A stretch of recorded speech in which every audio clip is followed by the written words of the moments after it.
What's good, YouTube? It's your boy Black with y'all, 3 long face, skinny body. God no degree. I'm still working on that part. Like, comment, subscribe. Let's get to the business because we got a lot to talk about, yo. Solemnly swear, from this moment forward, that I will never lose again. Until the day comes, I will never be defeated.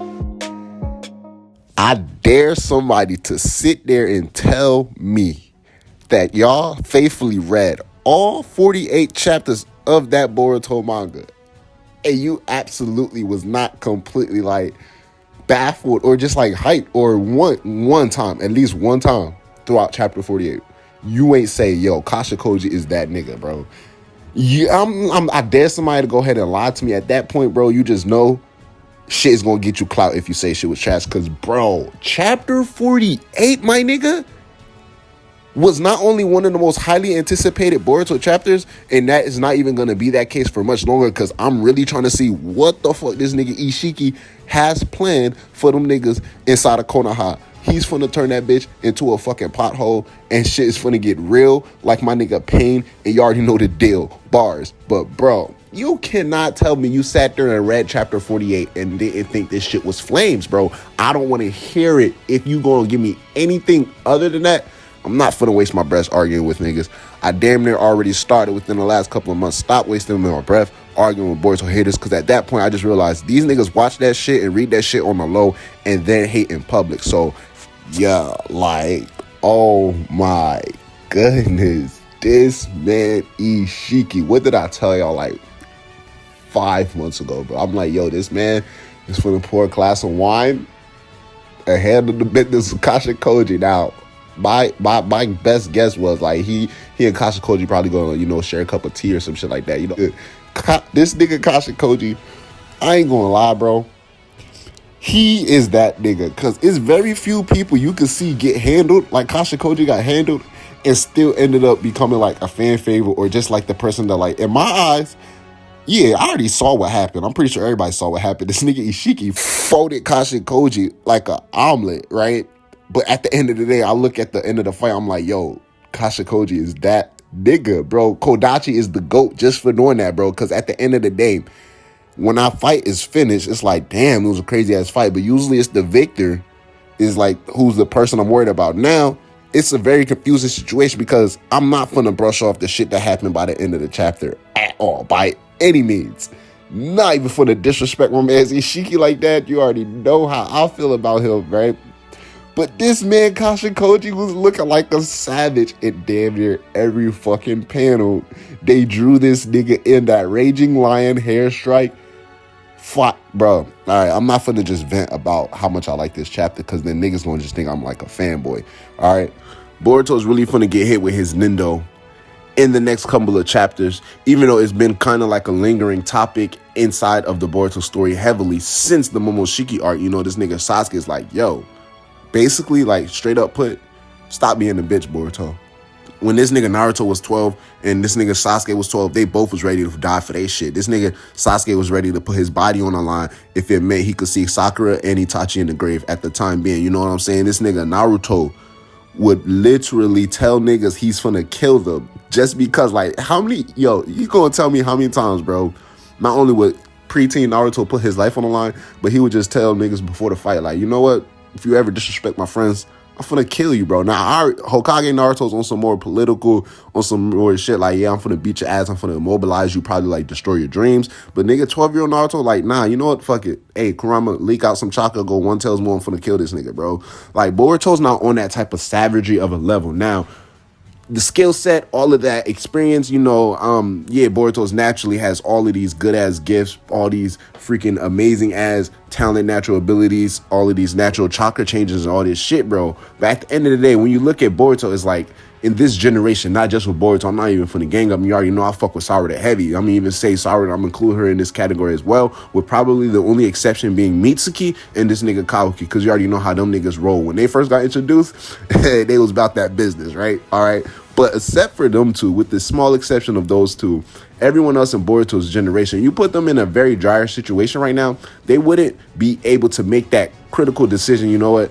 fuck it, a self-sacrifice might have to be made maybe right now, you know, in order to get this mission to go through or some shit like that. Because, you know, they're still in that mindset where it's like, fuck, in order for the mission to be completed, you know, everyone around them needs to be alive in order for that mission to be completed, in some type of naive way of thinking where it goes all the way back to Naruto's philosophy, you know, the friend or the mission and shit like that. So basically, Sasuke is breaking it down to this nigga Boruto, like, bro, are you ready to die for this place? Now, I feel like if Boruto wouldn't have hesitated the way that he did, this nigga Sasuke would have been like, all right, just straight up, then it's gonna be 3-on-1. Like, fuck is you talking about? Maybe Naruto probably wouldn't have been rocking with it at the time. They probably would have had to do some crazy ass shit like them niggas trying to bring Aang into the Avatar state. They would have forced Momoshiki to pop it like, yo, Momoshiki, give us like about 10-15 minutes. We finna really fade this nigga Ishiki, and then boom, boom, boom, we could settle our beef. You know what I'm saying? The enemy of my enemy is a friend for the time being, at least. But that's just a stretch. Long story short, this nigga Sasuke is trying to give it to Boruto, plain and simple. Like, it's a highly possibility the two strongest fucking shinobi in the world may die in the next possible fight that goes down, including them. So ain't no way this nigga Boruto's gonna hear him like, yo, let me help, let me throw some kunais in a vanishing Rasengan. Like, no, nigga, like, honestly, get that shit out the way right now, Boruto. I'm not even finna lie to you. Just get that shit out the way and let the big dogs handle this. So this nigga Ishiki pulls up after drinking a glass of wine like a straight up savage. His jacket pops up and he's just looking fly. I ain't gonna lie, the drip is there. Like, Ishiki, I don't know who had the most drip this chapter. It's between, for me personally, it's between Kashin Koji. He's in the lead. It's a slight lead. It's not too much of a big lead, but you know what I'm saying? My nigga Ishiki's very, very, very close behind. And the way this nigga Amato flexed, talking about something, that bomb was fake around Shikadai's neck, I dropped my phone because I'm like, yo, this nigga Amato is a genius, bro. Even this nigga Ishiki had to give mans his props. So I'm still, the only thing that really caught me off with this the only thing, and it's not even like a big thing, but the thing that just caught me off was the fact that Kashin Koji's character, I guess they were going for a way to portray that he put his faith in Amato, putting his faith in him, in a sense where Kashin Koji, in his grand scheme of thinking, was like, you know what? In a sense, Naruto and Sasuke were the sacrifices in order for Kashin Koji to defeat Jigen. Where in reality, you know what I'm saying? It was like a chain reaction where it's like Naruto and Sasuke would weak Jigen, and then, you know, fucking Kashin Koji would end Jigen, thus bringing about Ishiki, and then Naruto and Sasuke come back and end that nigga Ishiki, you know? So I guess, bro, but like, my nigga Kashin Koji's been portrayed up until this point as a very intellectual type of person, a nigga who thinks like 18 steps ahead, with Ishiki thinking 22 steps ahead. Yet somehow Ishiki was able to get to this man in the middle of the fight. I wouldn't say necessarily irk him to the point where like Kashin Koji lost his cool, but he stepped out of character for an eensy-weensy little bit. Now, this can't be really looked at as a flaw. I feel like this is very great personal character development, or just like expanding or fleshing out Kashin Koji's character, because at the end of the day, these niggas are fictional, but you know, they're actually, you know, humans in their own rights, in their own story. So rightful nature, you know, niggas is gonna act out of character every now and then based off of what type of situation they're in. But this nigga Kashin Koji was letting the words get to him, like, you know, like this nigga Amato was leaving you to dead, and I'm like, bro, I thought Kashin Koji was picking up the same vibes from Amato, when Amato was like, you know, he don't need all of that extra experiment and data that's in the hideout, so run wild, because all he has is that information and he could remake everything back in Konoha. He told that shit to Kashin Koji. So in my mind, I'm like, all right, Kashin Koji is trying to act like, can he basically go wild right now and, you know, on the suicidal shit? But apparently Kashin Koji was like, yeah, I'm finna end this nigga's life. So Amato wasn't completely 100% open with this nigga Koji. And this nigga Ishiki said something interesting right before this nigga Koji was actually able to escape. He was like, he wonders if, you know, Kashin Koji will actually make a move to try and kill Amato. Now, we already know this nigga Ishiki and Kashin Koji have been comrades for some time. He wanted to just come up with some crazy ass shit like that. So there may be even a slight possibility that this nigga Kashin Koji is like, yo, what? Like, on some real shit? Fuck this nigga Amato, bro. But then again, you already know my nigga Naruto finna slap him with the talk no jutsu student master reunion on some real nigga shit. Yo, this man Kashin Koji whipped out that massive Rasengan.